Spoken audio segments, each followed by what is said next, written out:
daa ñëw si ordonnance de non-lieu bu Ousmane Sonko ma ni kon nag amaan na kenn koo xam ne te wax na si di ki nga xam ne que moo di Madiambal Diagne alors que ces propos on sait exactement la polémique sur la toile. Donc d'après Madiambal Diagne, Ousmane Sonko a violé le secret de l'instruction judiciaire maanaam jàpp ne nag Ousmane Sonko dafa daal di violé secret instruction judiciaire sinon lieu bi nga xam ni itam génnee na ko Madiambal Diagne mooy daal di wax say kàddoom que ni le premier ministre Ousmane Sonko ginnaaw mu daal di génnee benn ko li nga xam ne que moo di Mirni am na non-lieu depuis le 27 janvier 2025. Le premier ministre Ousmane Sonko a violé le secret de l'instruction judiciaire en publiant lui-même une ordonnance de non-lieu du 27 janvier 2025 le concernant. Comment pourra-t-il, après cet acte, demander de poursuivre un journaliste qui publierait, par exemple, un acte de justice? Moom itam loolu la daal di yëkki exactement. Alors Arfan jàpp nañu Ousmane Sonko li mu def après neen fexe ba si ba bu ñu toppee benn journaliste boo xam ni itam génne na les secrets de la justice concrètement parce que Sonko moo ko njëkk a def. xam aussi Madiambal Diagne nee ne moom il est un acteur de justice. du loolu la waxoon. greffier woon balaa ma nekk journaliste. du loolu la wax en réalité il connaît rien. Une décision déjà rendue. dama ne une ordonnance de non-lieu. Fallou ça se voit que Madiambal Diagne xamul dara en droit. Il connaît rien du droit. Une ordonnance de non-lieu, c'est une décision qui a déjà été rendue. On peut le partager. Maintenant, pourquoi on te dit que, oui, comment dirais-je, je prends un exemple. Hein. On te dit, oui, Barthélémy Diaz donne comme une liberté provisoire. C'est déjà une décision qui a été déjà rendue. Moi, je suis Barthélémy Diaz, donne comme mettre sous liberté provisoire. Voilà, sous contrôle judiciaire. Voilà, sur une ordonnance de non-lieu. C'est une décision de justice qui a déjà été rendue. Amul secret d'instruction. Madiambal Diagne demal jàngi waat droit. Xamul droit. Xamal lan mooy secret de l'instruction. Un dossier qui n'a pas été encore et comment dirais-je joxewuñu verdict bi. Un dossier qui est en cours. Bu ñu ubbi information judiciaire ñu ne leen vous êtes tenu par le secret de l'instruction. Mooy maanaam bu leen dem ci média di ko wax. Moi, c'est les avocats là. Parfois, on te dit que on nous a interdit de dire sur le fond du dossier. Mais dans la forme, on peut commenter la forme. Mais une ordonnance de non-lieu, c'est une décision qui a déjà été rendue. Tu peux la communiquer à tout le monde. Tu peux la communiquer à tout le monde. Ousmane Sonko, le mot défini, défaut infraction. Parce que quand il y a une ordonnance de non-lieu, ça a déjà été rendu par le juge. Moi, madame, l'information est accessible. Et la presse, et tout le monde. Le droit. Droit compliqué. Nous pouvons interpréter, nous pouvons compliquer. Comment une décision peut être rendue par le juge? Après, tu me dis que Ousmane Sonko non, il a violé les secrets de l'institution. Alors que la décision a déjà été rendue. Madiambal Diagne, toi aussi. Mandama Japoni, dafa am xam-xam. Dafa am xam-xam en droit. C'est comme si Ousmane Sonko, l'ordonnance de non-lieu qu'il a déclaré, le dossier est en cours. Il y a une information judiciaire qui a été ouverte sur ça. Alors que le dossier Bobo c'est vide. Ça a été renvoyé en non-lieu. Ousmane Sonko peut le communiquer à tout le monde. Voilà, les membres de PASTEF peuvent le communiquer à tout le monde. Madiambal Diagne, non, Fallou, je suis désolé, Madiambal Diagne, amul xam-xam. Amul ben xam-xam. Le gars, il parle comme ça dans le vide. Il connaît rien en droit. Moi, j'attendais même les avocats là, nous corriger quoi. Voilà les gars de Benno Bokk Yaakaar, ñu ne quoi, fofu djoum na. Une décision une ordonnance de non-lieu qui a été déjà dégagée par le juge. Ouais, l'information est accessible à tout le monde. Est-ce que acte de justice yi nga xamni tam mérité na pour dal génn? Maintenant tu veux être l'avocat du diable. Da nga bëgg jappalé Madiambal Diagne.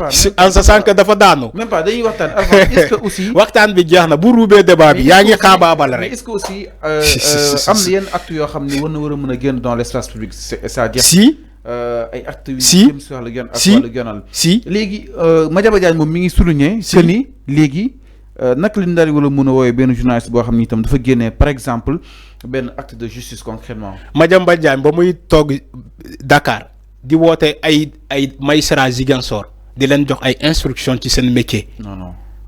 non yow yaa koy wax tey yow Fallou devant tous les Sénégalais nga ne non loolu amul. Fallou yow ñeme nga yàlla Fallou yow ñeme nga yàlla dëgg ma musuma xam ni que ni yow nii nga ñemee yàlla Madiambal Diagne toog Dakar ci le jugement de Ousmane Sonko par Sabassi Faye à Ziguinchor. Non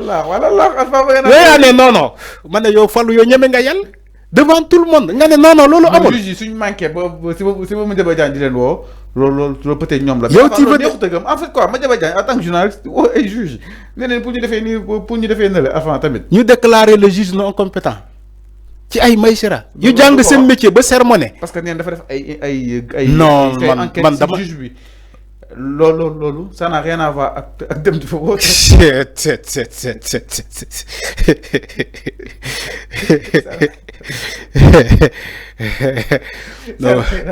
non Fallou ça n'a rien à voir ak dem di fa woote affaire kanam nag.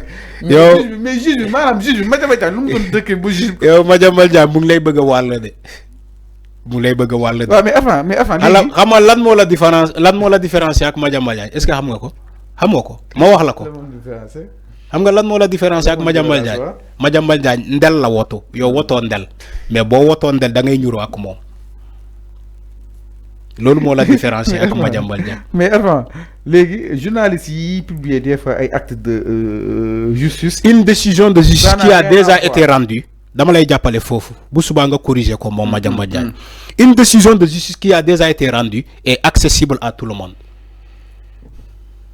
Comme l'ordonnance de non-lieu bu Ousmane Sonko c'est une décision de justice. mais non-lieu c'est accessible à tout le monde parce que ça a déjà été rendu par le juge jeex na amul beneen secret dama lay jàppale pour nga jàppale moom Madiambal Diagne parce que xamul mu ngi koy bind ci presse di wax lu ko ne xamul maa ngi xaar ay juge ñu jàppale ko ne ko li ngay wax nii amul Madiambal Diagne. Fallou dama lay jàppale rek pour nga bañ a tomb ci erreur Madiambal Diagne. Madiambal Diagne dafay manipuler lu muy wax ni dara amul dara du ci dëgg. mais fan yow non-lieu boobu noonu jàpp ni war na jul coow. mais yéen a ko def coow yéen a ko def coow. non lieu bi amnistie bi moo ko génnee. te yéen bëggoo leen xam lool. non yëf yi kat daf ñoo bett en fait quoi. amnistie bi moo ne Ousmane Sonko sa dossier kenn du ko topp Diomaye sa dossier kenn du ko topp. amnistie bi léegi su tëbee. non-lieu bi day tëb. yéen a ne amnistie bi du tëb. non day tëb. déedéet du tëb total leen bëgg avant. du tëb conseil constitutionnel nee na amul beneen voie de recours xanaa déggoo ma Fallou yow déggoo xamoo loi yow xamoo droit. mais kañ waxtaan la décision du conseil constitutionnel est irrévocable. d'accord naa xanaa déggoo ma Fallou. d'accord naa waa jeex na. léegi li ma jaaxal mooy lu tax ñenn ñi am LP Sonko am si non-lieu. non tu as posé cette question hier. man j'étais répondu. pourquoi revenir sur cette question. non il faut arrêter. ñu jeexalee fa avant s'il te plaît. dama ne. képp ku def prison. ba loi d'amnistie bi ñoo effacé loolu. doo delluwaat prison. mais xanaa kay leer na. am. que ça soit nga am liberté provisoire LP bi ngay wax nii. lu Fallou déglu ma. Fallou il faut arrêter toi aussi. dama ne bu fekkee da nga demoon kaso.